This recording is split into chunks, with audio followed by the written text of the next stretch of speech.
नमस्कार दोस्तों, कालजयी कृतिया में आप सभी का स्वागत है। प्रस्तुत है ममता कालिया द्वारा रचित कहानी लैला मजनू।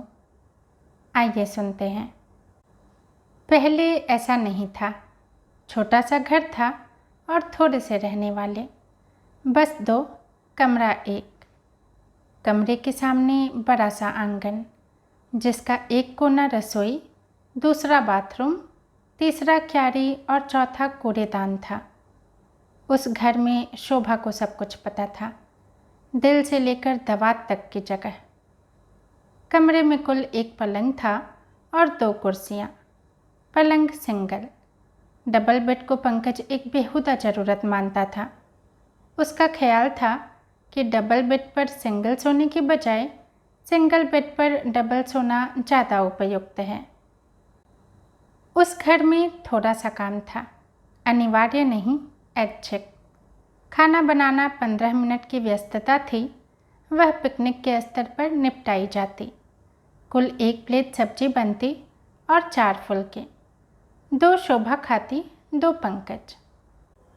कभी भूख ज़्यादा लगती या लाड़ ज़्यादा आता तो वे दोनों एक दूसरे पर लगभग गिरते पड़ते, हंसते खिलखिलाते अपनी ओपन एयर रसोई में पहुंचते कॉफ़ी बनाने। रात के वक्त वे घर में करीब करीब अपने पैदाइशी परिधान में घूमते। अगर कोई उस वक्त उन्हें आंगन में यूँ घूमते फिरते या कॉफ़ी बनाते देखता तो सचमुच यही सोचता कि उसने प्रेत देखे हैं। सिर्फ 2 का वह संसार कितना संपूर्ण था, संवेग आवेग से आप्लावित। शोभा को लगता वह एक ऐसा वाद्य यंत्र है जिसका संगीत केवल पंकज उभार सकता है। इसी तर्ज में वह उसे पंकज हुसैन कहा करती। पंकज भी महसूस करता कि प्यार का ताल्लुक जिस्म से ज़्यादा जज्बात से होता है। लेकिन चंद रोज बाद कई अजनबी किस्म के लोग घर में घुस आए थे। दूध वाला, धोबी, सब्जी वाला पिछले दरवाजे से, अखबार वाला, डाकिया और चंदा मांगने वाला अगले दरवाजे से। पर इनसे भी ज़्यादा त्रासद था बिना खत बिना खबर अक्सर मेहमानों का वक्त बेवक्त चले आना। जाने कैसे इस शहर को आने वाली सभी गाड़ियाँ या तो आधी रात को पहुँचती थीं या तड़के जब तारे डूबे ही होते। अक्सर आधी रात रिक्शे रुकते, उनमें से गोल बिस्तर बंद, टीन का ट्रंक और प्लास्टिक की टोकरी लिए उतरती हरे राम करती हुई वृद्धाएं, जो अपना परलोक सुधारने की खातिर उनका इहलोक कई दिनों के लिए चौपट कर देती। माघ के महीने में वे किसी तरह अपना जर्जर शरीर गाड़ी में डाल केवल मनोबल के सहारे संगम स्नान की आस लिए पधारती। स्टेशन से घर तक की यात्रा में वे बिल्कुल टूट जाती और घर कुछ इस अंदाज में पहुंचती जैसे वही परम धाम हो। ऐसे ही एक वृद्ध दंपत्ति के आधी रात में आने पर वह आंखें मलती हुई उठ बैठी थी। पंकज ने जाकर दरवाज़ा खोला। वे उसके बचपन के मोहल्ले में रहने वालों में से थे। रिश्तेदार नहीं, पर रिश्तेदारों से कहीं ज़्यादा अजीज। मोहल्ले में उनकी पुश्तैनी बेकरी थी, जिसे अब उनके लड़के कुशलतापूर्वक चला रहे थे। लिहाजा वे पुण्य कमाने के लिए स्वतंत्र थे। शोभा ने बमुश्किल आंखें खोली। कपड़े पहने, ढीली ढाली एक अदद मैक्सी नहीं वरन साड़ी ब्लाउज, ताकि बकायदा आंचल सिर पर डालकर पैर छूने की रस्म अदा की जा सके।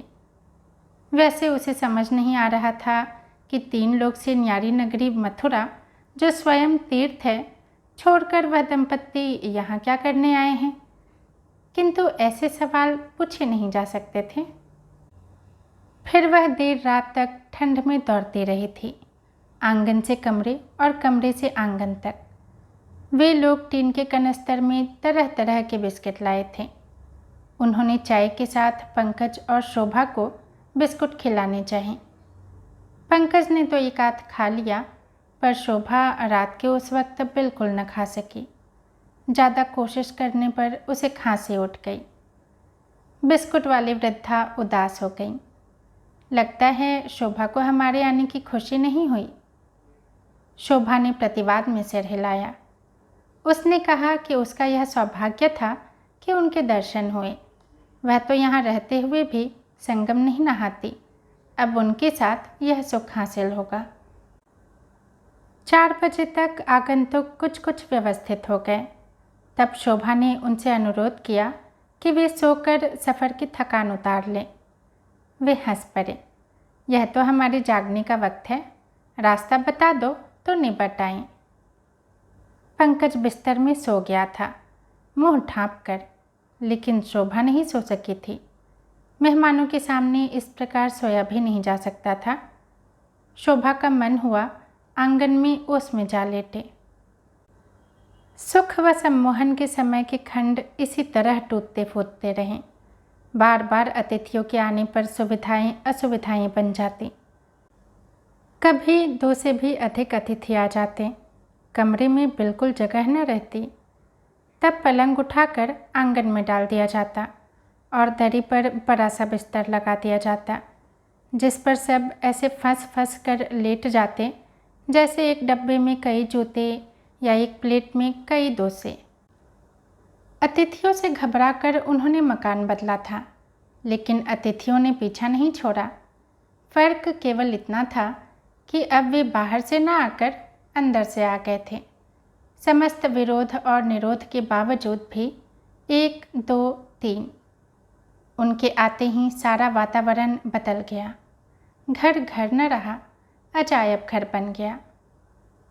देखा जाए तो घर में एक भी चीज़ दुरुस्त हालत में नहीं थी। पंखा स्वस्थ दबाने से नहीं चलता, न रेगुलेटर घुमाने से। उसे बकायदा छड़ी से हाँकना पड़ता, तब वह स्पीड पकड़ता। बच्चों की छेड़छाड़ से घड़ी भी घड़ी घड़ी बंद हो जाती, कुछ इस अंदाज में कि वक्त जानने के लिए घड़ी के बताए समय और असली समय में ज़बरदस्त जोड़ घटाव करना पड़ता। तंग आकर शोभा ने घड़ी बच्चों के खिलौनों में पटक दी। ट्रांजिस्टर के पुर्जे अलग कर वे पहले ही आपस में बांट चुके थे। काले जूते, सफ़ेद मोजे बच्चों की स्कूल यूनिफॉर्म का हिस्सा थे, लेकिन जब वे स्कूल से लौटते उनके जूते सफ़ेद और मोजे काले होते। वे साक्षात धमकी की तरह पूरे घर में धम धम घूमते। पंकज अब रात बेरात उसके पीछे पीछे नहीं घूमता। उसके काम निपटाने का वह 10 बजे तक इंतज़ार करता, 11 बजे तक करता, फिर खींचकर सो जाता। एलर्जी, गैस, कमर दर्द जैसी छिटपुट जिद्दी बीमारियों के साथ उलझती शोभा किसी तरह रात बिताती। ताज्जुब था कि ये बीमारियां रात में आती दबे पांव और दिन में उसे छोड़ जाती। वह यंत्र की तरह फिर अपने कर्मों में लग जाती। अपने प्रथम कोटि के दिमाग को तृतीय कोटि के कर्मों में लगा वह अपनी समस्त प्रतिभा मटर पनीर में झोंक कर सहन शक्ति का सलाद और रचनात्मकता का रायता परोस स्वयं को धन्य मानती। काम के कुचक्र में से फुर्सत के क्षणांश में वह पंकज से प्रेम पूर्वक व्यवहार करने का प्रयत्न करती। पंकज यदि अच्छे मूड में होता तो उसे बताता कि चित्रकला में समकालीन रंग चेतना कहाँ जा रही है, देश के बौद्धिक चिंतन की सही दिशा क्या हो सकती है, कि अपनी तमाम सहेलियों में शोभा अभी भी सबसे युवा व आकर्षक लगती है। ऐसे क्षणों में शोभा होती तो और संतुष्ट, लेकिन तभी कोई अनिवार्यता पैदा हो जाती। धोबी के आकस्मिक आगमन से लेकर फ़ोन की घंटी तक कुछ भी। वह उठकर चली। पंकज को उसका यूं बातचीत के बीचों बीच उठ जाना बहुत अकेला, अधूरा और असंतुष्ट छोड़ जाता। कुछ देर बाद वह फिर उसी अंतरंगता का सूत्र पकड़ने की कोशिश करता तो पाता शोभा को बच्चों का होमवर्क कराना है, खाना बनाना है, कपड़े इस्त्री करने हैं, चौका समेटना है। उसकी ओर देख शोभा व्यस्त भाव से कह देती, क्या करूं, बातचीत का वक्त ही नहीं है अब।